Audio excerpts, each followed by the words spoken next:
to the Livingston Parish News Weekly Football Show. I'm here with Mr. William Weathers and Mr. Rob DeArmond. Welcome, gentlemen. Thanks for joining us today. Say good morning. Good morning. So we are going to be covering, we only have 4 football games this week because we have our first intra-parish matchup, so that should be fun. But we're going to start with Springfield, who's rounding out our Thursday slate this year. Only got 2 Thursday games, Albany last week. Springfield this week, traveling to Thomas Jefferson, a 6:30 kickoff, which I know we all discussed we'd prefer. Great stuff. So let's talk about, last week, tough loss, long road trip. There's a little bit of, I don't want to say quarterback controversy, but there's some interesting things going on at quarterback they're going to try to bring forward.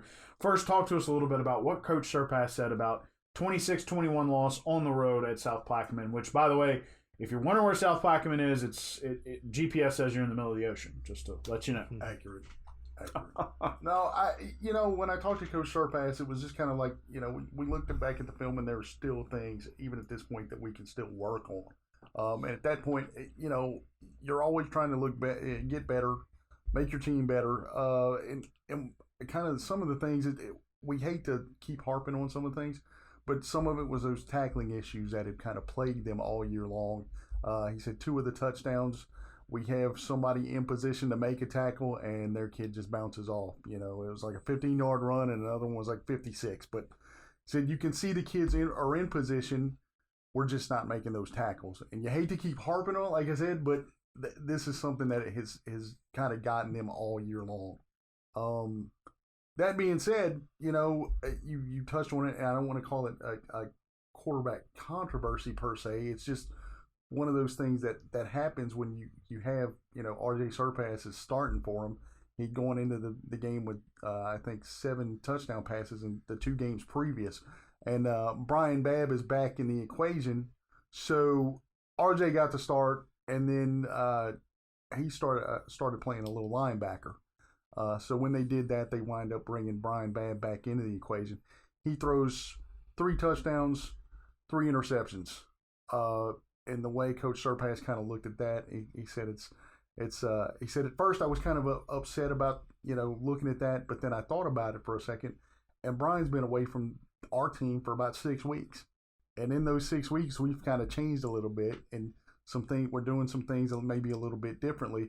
And so I have to keep it in perspective that, hey, this is really his first varsity action of the season, so they just want to put him in situations where the way he described it, he goes, we don't want it to be a thing where Brian thinks he has to be our savior, or Brian's coming back and he needs to do this. And he goes, I just want to put him in spots where he can be successful.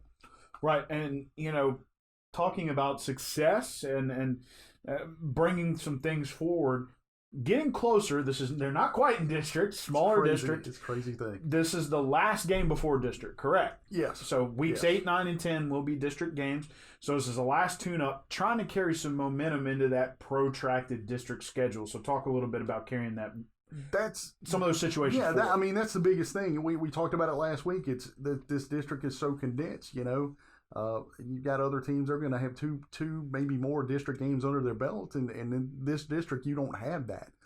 So the big thing right now at this point for them is to gain some momentum against Thomas Jefferson. Got to go on the road. It's a Thursday night. He said they've got some athletes. They've got a quarterback and running back who's rushed for almost 800 yards. It's going to come down to one of those things where, you get back to fundamentals. That he said that running back, he'll run around you, run through you, Mm-hmm. So they go back to those basics of being able to tackle. But at the end of the day, it's about gaining momentum and trying to take something positive into that district, the start of district play. Which will be coming up next week, so we'll get to talk about that coming up next week. Yes, sir. So now let's jump back over to the west side of the parish and our first intra-parish matchup.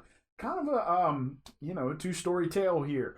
We have Live Oak versus Walker. Live Oak coming off sort of a good performance, but a gut-wrenching loss to a perennial state contender, and Walker, who has developed a lot of momentum over the last few games. So, William, you talked to both of those coaches. We started off our pre-roll with Walker. Let's talk about Walker first. 3-0 over the last couple of games. They're 4-2 overall. And, the big thing that Coach Mahaffey's talking about is establishing culture. So tell us a little bit about that. Yeah, the success on Friday in his mind, and it's definitely coming out. I talked to Timmy Lawson as a center. They kind of speak. They're speaking his words. Our success begins on Sunday.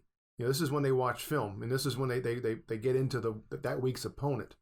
And a good Monday leads into a good Tuesday, and conversely, they had a good week of practice. In the prior week against the week 5, the same thing. So they put together.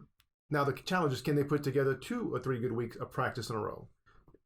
That's the challenge. And then the challenge this week, as Chad has said, they have not fared well against teams that have been big and physical. Obviously, that's Live Oak's MO. Can you stand up to us? Can you? We're going to run at you. We've got a hammer back there at Key Hawkins and Hagen Long, and then conversely, can you block Tyler Braun, Kyle Kitto, and Jalen Lee with your front guys? Because they made a living last week running the ball. As Rob saw, Keandre Brown put together a real big game, and it was really well needed. So it becomes a challenge of continuing the successful practice habits leading over into Friday, and then the physical nature of, can you stand up to that style of play that you so far you have not shown that you can do. So he's establishing a culture of pulling things forward, starting off well, building on it, and now issuing a challenge to his kids. So let's talk about those challengers. Live Oak, probably a bounce back game, tough loss, even lost some headway in the power rankings, at least for a week. So tell us about, what Coach Beard is saying to his kids coming forward. And, as you said, it's a respectful rivalry, but it's a rivalry nonetheless. Yeah, I saw it firsthand last year. It meant a lot to Walker to win that game. There were a lot of big plays in that game. Jalen Cook's no longer part of the Walkers team, but he had a big play, a big say in that game last year. Now this year, there were a lot of good points that he's able to, he being Coach Beard, bring out of that game. They forced 4 turnovers and, held Zachary scoreless in the second half to give themselves a chance. The downside would be that those 4 turnovers did not immediately lead to, the number of points that let's say, let's get 14 points out of that. They didn't get that return on their investment, so to speak. They attempted 4 field goals, made 1. So it becomes down. I think the challenge is to be more efficient in the red zone. Obviously, they want to be kicking extra points, not field goals. Right. So, I love the scene after the game. Cole Crenshaw's been a terrific kicker for Live Oak all year, and he kind of felt like he might have let his team down, and Brett had his arm around him and, just kind of reassured him, like, look, I wouldn't have put you out there if I didn't have confidence in you. You're going to get the job done. He did make the 30-yarder that got them to 21-16. They had a tremendous defensive stand where they held Keelan on a 4th down play. They got the ball back, and the place is rocking. And that was the scene I said for my story, is that, boy, it's set up to, if they could go down and finish this drive and win the game. Unfortunately, that's what he talks about, finishing. They did. That drive ended around the midfield 40-yard, the minus 40 yards. So they made some strides in a lot of areas, but for where they're trying to get to, they have not they have not won that type of game yet. So now they're down a game in the district. Their power rating took a little bit of a hit. Now they're on the side where they would be traveling in the playoffs. It would be a big spot for them to bounce back and try to take down Walker. Well, you will be at that game Friday, and early again. Yeah, and get there early, folks. Yeah, get there. I did. Get there early. Get there early, because it'll be a bounce back game for the Eagles, and it's not a long drive for the Wildcats. That stadium's going to be rocking again. That's not 6:30 p.m., 7 p.m. No. 7 o'clock at the Eagles' Nest. We're going to jump back to Rob. We're going to talk about Albany, who they're trying to maintain that momentum and finally get that win, that district win. Now we're going into we didn't actually talk about who they're playing this week. Playing Sumner. Sumner, that's right, we did. Playing Sumner. And going on the road. So first, let's talk about the team's momentum. Then we'll talk about Sumner. Coach, what did Coach Janis talk to you about? The big thing is, they get the win against Bogalusa. If you're paying attention, that's 2 straight games that the defense at Albany has shut out the opponent against 2 really good opponents, and he credited that to to two things. David Knight, the defense coordinator, coming up with good game plans for them. And the second thing is making adjustments in game to account for things that the other team is doing, which if you can do that, you play a little football. You know, if you can do it, it'll help you out in the long run. It will. You know. And the other thing is J.J. Doherty. He goes 16 for 28 with an interception for 125 yards, a yardage in the lot passing, and he also rushes for 101 yards and 3 touchdowns.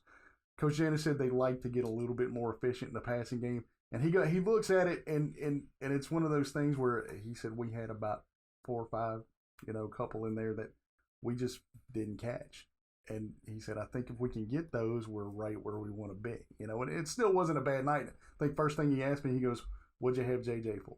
And JJ was standing right there, and they just kind of, okay, but when you go back and look at, they feel like they can be a little bit better on what they're doing.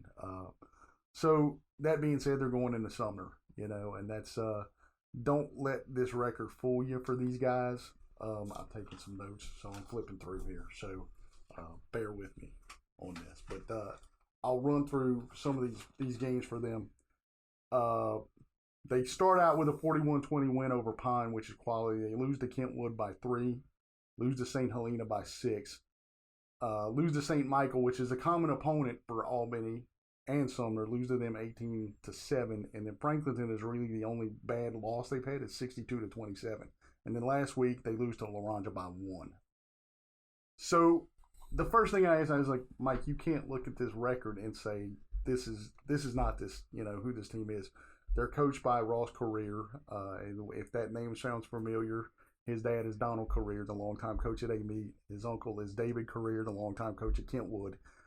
He played at A-Meet for his dad and then played at Southeastern. And he knows every time they go to play them, they're going to be in for a challenge, Plus, they've got to go on the road. That's the biggest thing for them. Mike was like, can we go on the road away from Jesse Fletcher Memorial Stadium and get a win? I think that's the biggest thing out of all of it right now. Right. And, had that, not necessarily having to beat the trip like they did earlier against DeQuincy, but still going up to North Tangi, still a road game. Are they going to be able to continue this momentum, especially the defensive momentum? Right. And what Mike was trying to stress was that, we played a really good running back against Pearl River a couple weeks ago. Bogalusa had a really good quarterback. He said this time you go into Sumner and there's 3 guys that are going to handle the majority of the carries for them. So, he said, I'm kind of anxious to see how our defense is going to respond. And it's, different aspects, a different challenge, and let's see what we can do. Right. So moving back to the last, but certainly not least, but, a team that's trying to find some identity in Denham Springs. And unfortunately, they have to host Zachary. Now, let's talk about took it on the chin against Central. Not exactly what they were hoping for, as we discussed last week. They were looking for some momentum. Central usually provided them as a springboard for some wins towards the end. Didn't get what they were after. Let's talk about what Coach Kennedy said after the Central game before we get into Zachary. Yeah, I think it was just disappointed in every aspect. They fell behind 13-0, 35-6 at half. I mean, just a terrible hole to try to dig yourself out of. Sam Kennerson was electric as usual. He's a really good player. For Central's quarterback, they did not execute on offense. They had less. It was 2-1 offensively. It was almost 400 yards offense for Central and a little under 200 for Denham. So in week 6, not exactly the formula he's looking for to try to turn this thing around. And now you're on the surface faced with, it's a David versus Goliath, basically on who you're playing and how you're playing. Zachary's coming off of a win, but having talked to Coach Brewerton in the post game, I think they're going to come in with a chip on their shoulder because they did not feel like they played well. Turning the ball over 4 times being an example of that, not scoring in the second half, and again, all the credit goes to Live Oak. But they're going to feel like they need to come out and probably put the pedal to the metal, and hopefully, Denham is at least up to the challenge. They started out with him pretty well last year, and then just wore down. Special teams had a big play, so now he's trying to appeal. He being Coach Conner, he's trying to appeal to the pride of his senior class. They got a 29, 30 member senior class. This is not a small class.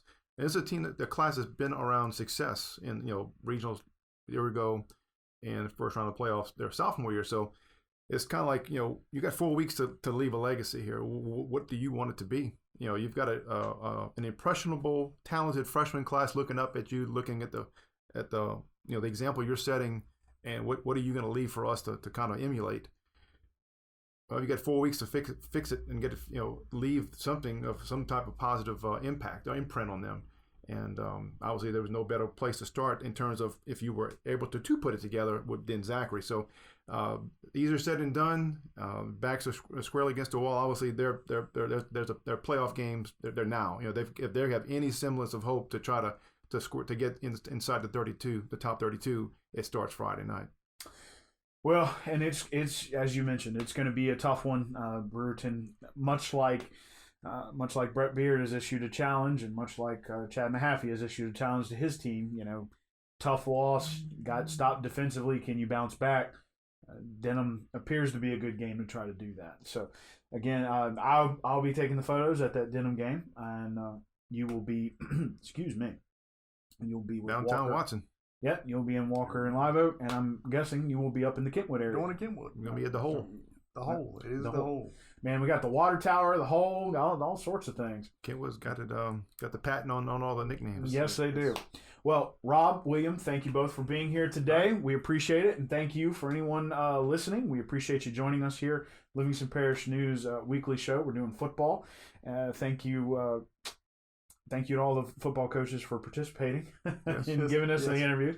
We appreciate that as well. And we will, please remember, you can follow us on Twitter and Facebook. We keep you updated with scores in both places. And then, of course, we do wrap up and do videos and that sort of thing. Please be on the lookout on Facebook and Twitter. We have videos coming out that morning, on Friday morning. Probably have Springfield stuff coming out tomorrow morning, of course, to lead up to these games. Once again, my name is McHugh David, publisher and editor of the news. Thanks for joining us. We will be back at you next week for Week 8's action.